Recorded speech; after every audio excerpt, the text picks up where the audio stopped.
Al-kafa'a, l'équivalence au mariage, est l'un des sujets qui sont ignorés par malheureusement la grande majorité des musulmans. Sachant qu'on n'a pas divergé sur ce hadith, c'est-à-dire dans toutes les écoles, ce sujet existe. Et toutes les écoles sont d'accord sur ce sujet. Et le Nabi sallallahu alayhi wa sallam ainsi que Salaf Salih, les compagnons surtout, ont beaucoup insisté sur cette équivalence entre l'homme et la femme dans le mariage. En vérité, pour avoir réalisé ce qu'Allah Ta'ala a dit sur le mariage, cette sérénité et cette harmonie, et si on n'a pas cette équivalence, on ne peut pas réaliser ce qu'Allah Ta'ala a dit dans le Coran al-Karim sur cette sérénité, cette tranquillité, etc. Qu'en vérité, on ne peut pas avoir cette harmonie avec quelqu'un qu'on n'est pas d'accord sur beaucoup de choses. Je ne parle pas uniquement du côté religieux, spirituel, ou bien du côté scientifique, culturel, qu'on va voir bi'idnillah ta'ala, et il sera détaillé. Et Nabi sallallahu alayhi wa sallam nous a parlé de ce sujet. Parmi ces hadiths, c'est le hadith de l'imam al-Bayhaqi, qui est rapporté d'après Muhammad ibn Omar, ibn Ali, ibn Abi Talib, d'après son père, d'après son grand-père, que le Nabi sallallahu alayhi wa sallam a dit à Ali ibn Abi Talib, Ya Ali, thalathan la tu'akhirhan. Trois choses ne les retarde jamais. As-salat ida hadarat. Salat, la première chose, c'est la prière. C'est-à-dire, à l'heure de la prière, quand l'heure de la prière rentre, il faut prier. Wal jinaza, et la prière de janaza, la prière sur le mort. Il ne faut pas laisser le mort comme ça. Il faut l'enterrer donc pour pouvoir prier sur lui. Et la troisième chose, wal ayyimu ida wajadat kuf'a. Et la femme, lorsqu'elle trouve un équivalent, c'est-à-dire un homme avec qui elle a une équivalence. Et on a un deuxième hadith. Ce hadith a été aussi rapporté ou bien authentifié par Ali al-Qari. Il est authentique de toute façon. On a un deuxième hadith rapporté par l'imam al-Hakim et authentifié par lui. Il est rapporté aussi par l'imam al-Bayhaqi. D'après plusieurs transmetteurs qui rapportent tous d'après Hisham ibn Urwa, d'après son père, d'après Aisha radiallahu anha. Anna an-Nabiy sallallahu alayhi wa alihi wa sallam qala تخيروا لنطفكم وأنكحوا الأكفاء وأنكحوا إلى الأكفاء.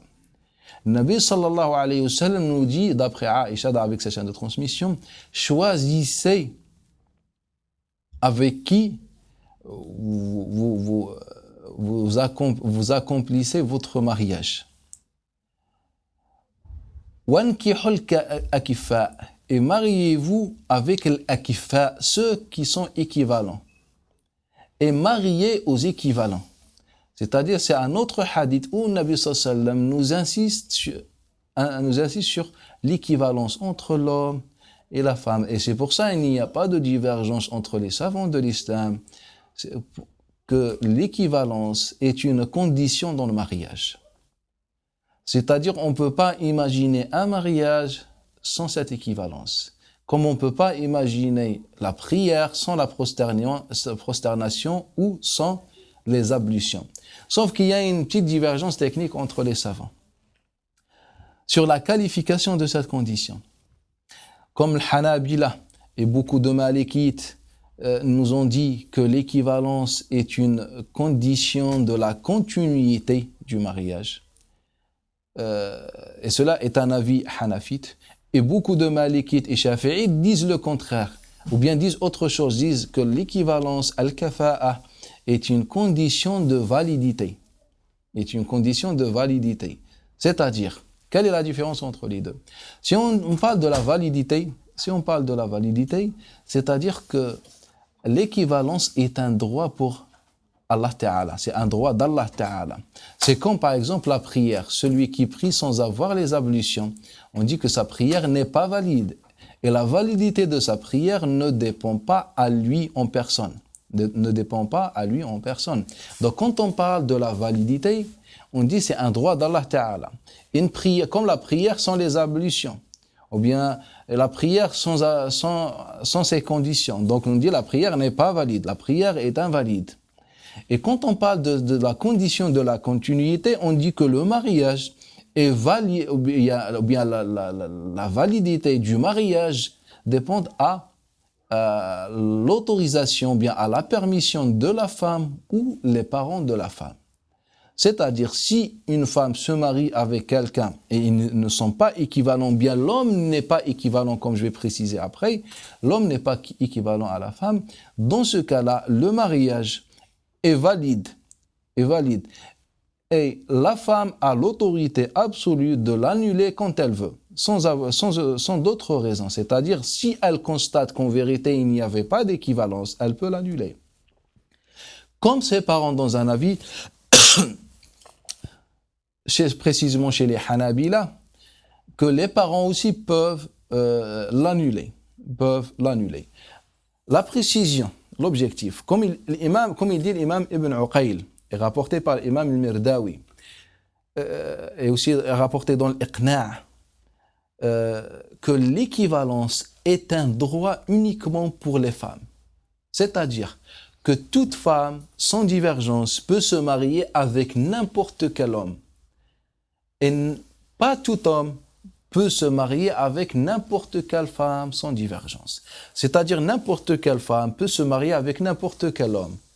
Même s'il n'est pas équivalent, dans le sens qu'il est supérieur par rapport aux éléments de l'équivalence. C'est-à-dire qu'il est plus pieux qu'elle, ou bien il a plus de niveau scientifique qu'elle, ou bien il a une profession meilleure que la sienne, celle de la femme, ou bien il est plus riche que la femme, etc., qu'on va voir avec les détails, les différents éléments.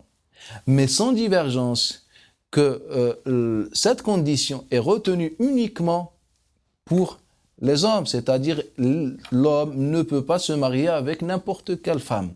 Il doit être équivalent à cette femme ou meilleur que cette femme dans ses éléments. Donc c'est un sujet qui est important. Je redis pour être plus clair. Il n'y a pas de divergence que l'équivalence en islam est une condition. Et les savants ont divergé au niveau de la qualification de cette condition.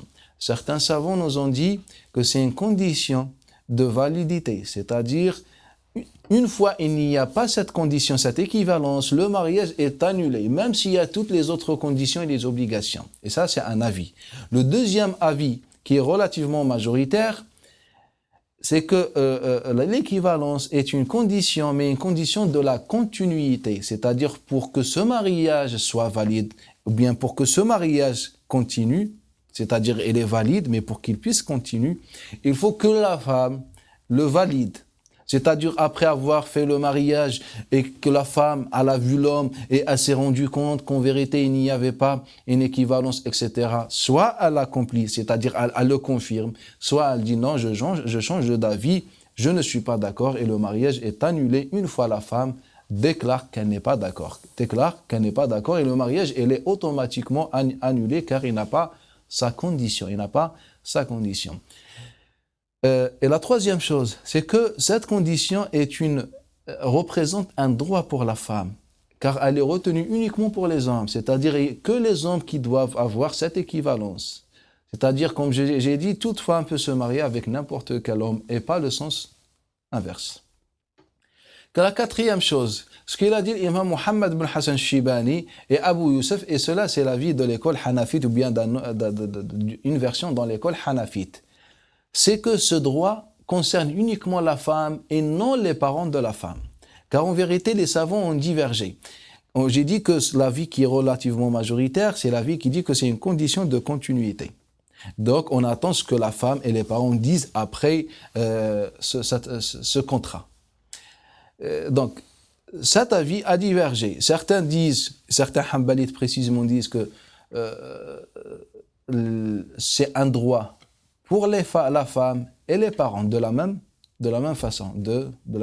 C'est-à-dire que si la femme accepte, et elle dit même dans ce cas-là, même il n'y a pas d'équivalence et moi j'accepte, ça ne me dérange pas, et les parents ont refusé, dans ce cas-là, le mariage ne peut pas être valide. Et dans l'école Hanafite, Mohammed Hassan Shibani et Abu Youssef nous disent que ce mariage reste valide tant que la femme n'a pas dit le contraire. C'est-à-dire, ce n'est pas un droit pour les parents, c'est un droit unique pour la femme. C'est-à-dire, il n'y a que la femme qui peut en décider, qui peut dire « j'accepte » ou « je n'accepte pas ».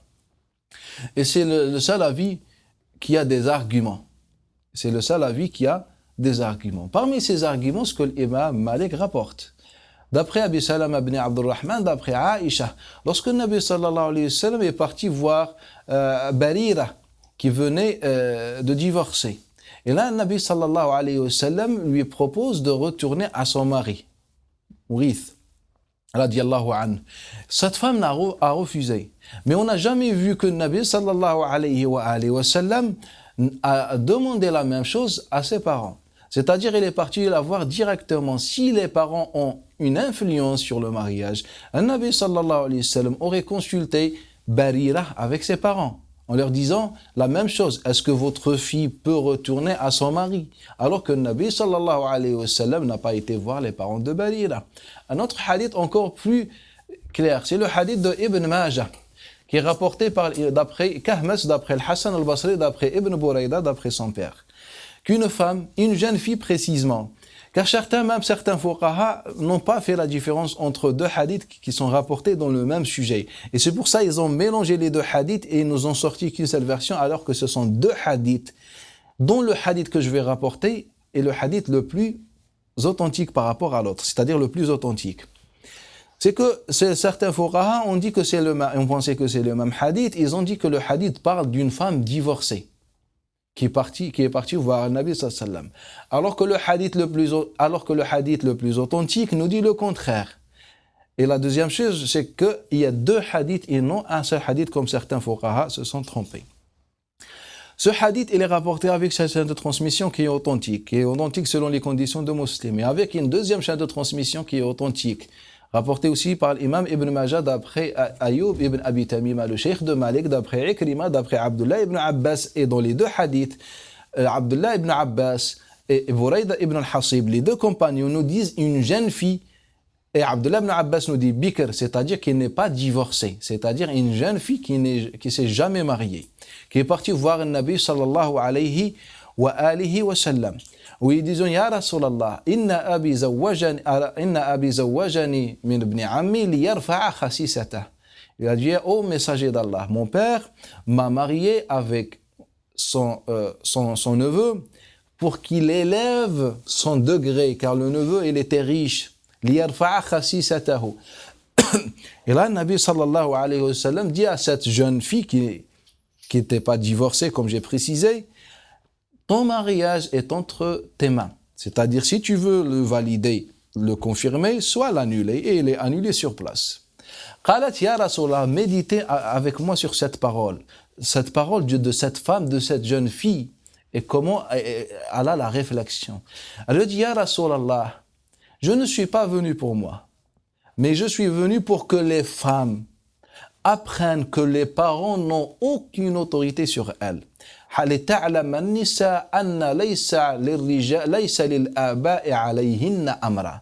Pour que les femmes apprennent que les parents n'ont aucune autorité sur leurs filles. C'est-à-dire, dans le mariage, la seule autorité existante, c'est celle de la femme. C'est-à-dire, si elle veut se marier avec un homme, les parents n'ont aucune autorité de dire non, n'ont aucune autorité de dire non. Et cela, on va le voir avec plus de détails plus tard.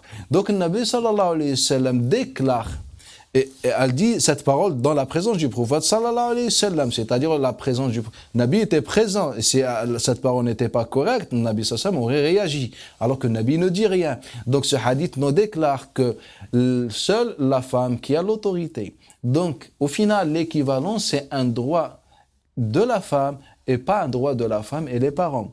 Et comme j'ai dit, c'est une condition retenue uniquement pour les hommes. C'est-à-dire, il n'y a que les hommes qui doivent avoir cette équivalence. Toute femme peut se marier avec n'importe quel homme, mais pas le contraire.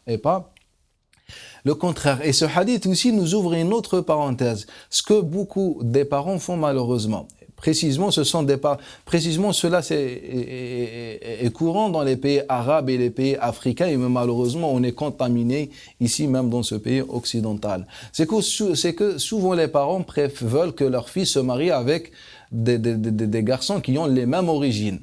c'est-à-dire soit d'une tribu africaine ou bien de la même région, bien la même nationalité, et cela est interdit, une grande bid'a. Cela est une innovation interdite, haram, qui est interdite. C'est-à-dire le parent qui impose cela à sa femme, c'est comme celui qui mange le porc ou bien qui boit de l'alcool, il n'y a pas de différence.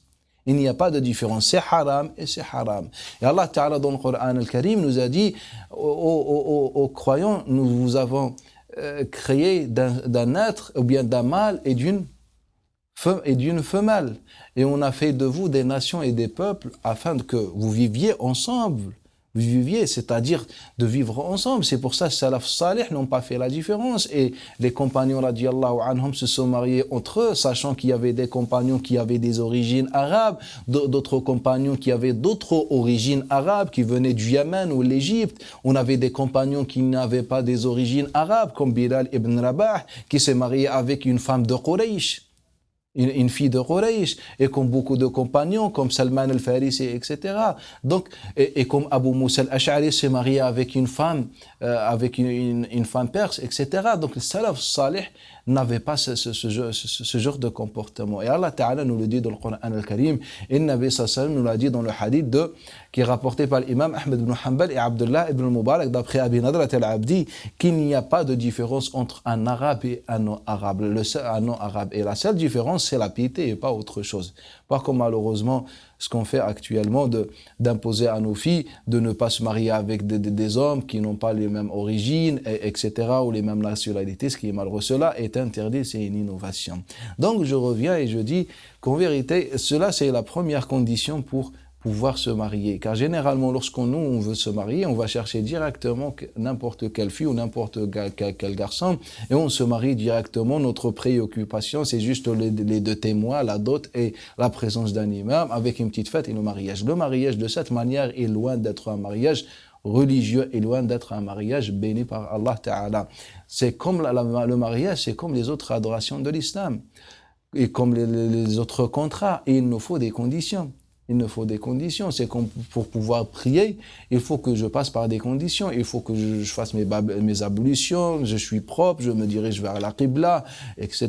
Et puis il y a des obligations, des sunnas. Donc le mariage, c'est la même chose. Avant de penser au mariage, il faut tout d'abord réaliser cette première condition, c'est-à-dire dans nos choix, lorsqu'on veut choisir une femme, il faut qu'on se pose la question, est-ce qu'on est équivalent à cette femme? Et aussi la femme aussi doit, même si pour elle c'est juste un droit et ce n'est pas un devoir, mais elle doit aussi, ou bien elle est recommandée à la femme aussi de penser à cela, c'est-à-dire de trouver, de se marier avec un homme équivalent à elle, c'est-à-dire pour pouvoir avoir cette harmonie et cette compatibilité dont Allah Ta'ala parle dans Al-Qur'an al-Karim. Et je pense que la grande majorité des causes, et cela je le constate depuis toujours dans les questions, etc., que la grande majorité de notre échec est causée par la non-équivalence entre l'homme et la femme. أقول هذا الكلام وأستغفر الله لي ولكم.